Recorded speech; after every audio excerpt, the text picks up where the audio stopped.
possibilities and carepreneurs. In today's lifestyle, being multifaceted is increasing.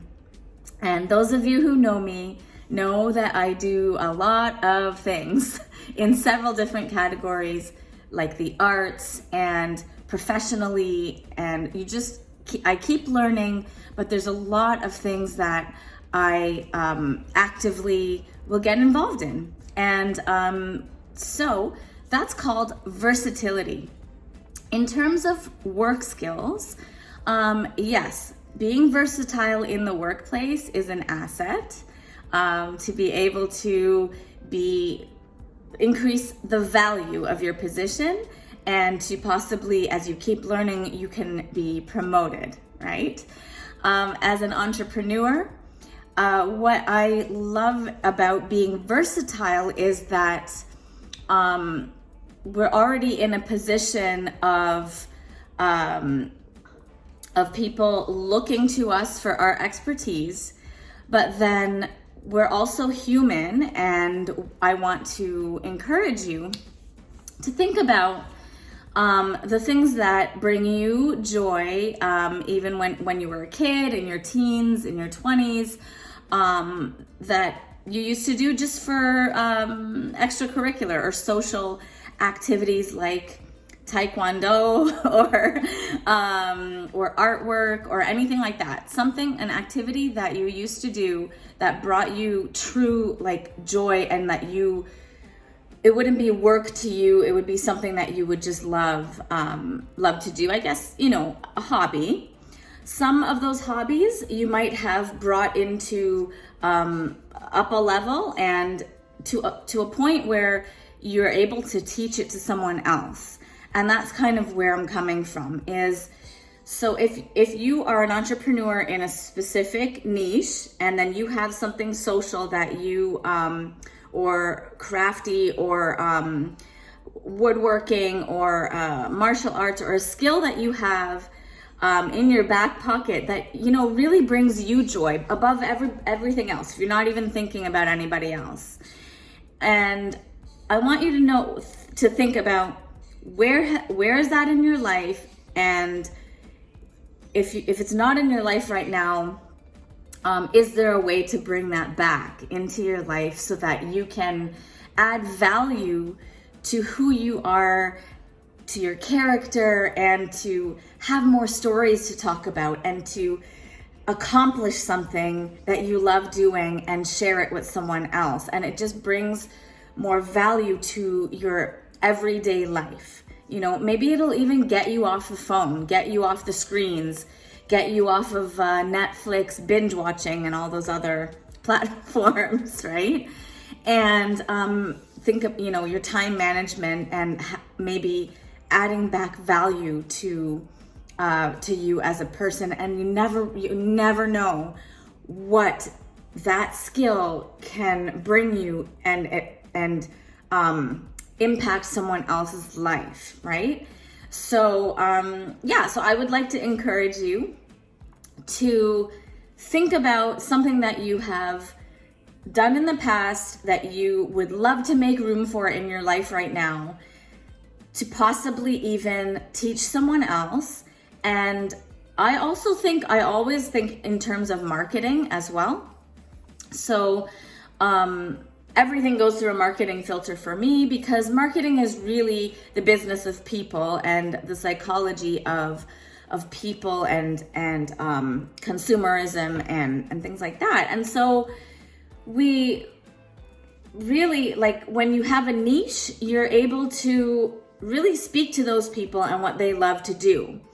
Now, if you are doing martial arts, then guess what? You get to reach people in the martial arts world and share what you're doing as well. Do you see what I mean? So if you are a real estate agent and you end up putting martial arts back in your life, and then you're able to really honestly just add value to yourself. And when you have clients, you're able to talk to them about that. If they bring it up, you're like, no way, and you have something to talk about. It's that simple.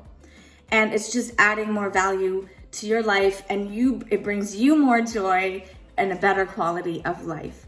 So this came about because I'm about to teach a Zumba class tonight, and my life has been pivoted career-wise. So I've had a dance studio. I taught Zumba fitness full time, and then I had my third and fourth kid and did all of that, and then later on, I started Miss Bailey Brown and opened a cafe because my whole paycheck career has been in the restaurant industry, right?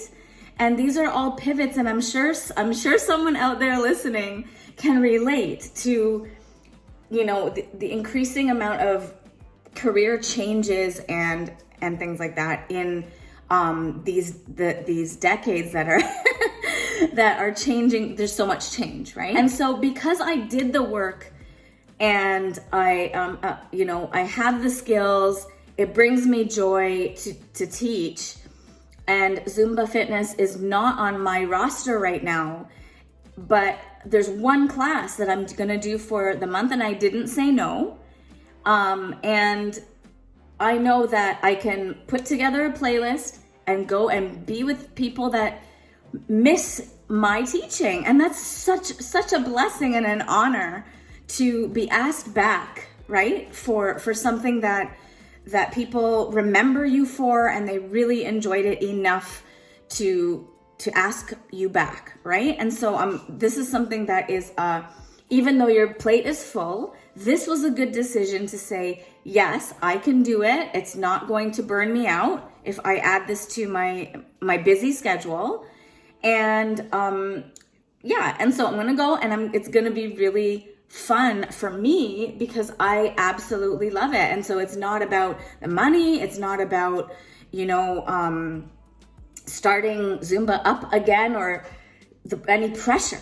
It's just something that I'm adding to my life. And guess what? If I'm pivoting in my business and my career changes, then the people that I'm going to see tonight, I get to talk to them about what I'm doing now. And so face to face. And then that brings, that is relationship building. And you already have a rapport with them from where you met them from and the Zumba classes they've had before. And then you get to know what they're doing now, and you get to share how your life has pivoted as well, or what you're doing right now in your business. So I hope this was helpful for you, and have a really great day. Enjoy the weather and stay healthy, stay active. And yes, the takeaway is, what is something that brings you joy, that you love to do, that is missing in your life, that you can add that value back, or something even that you want to learn and do and add value to your life so that you can share it in your relationships now. Cheers.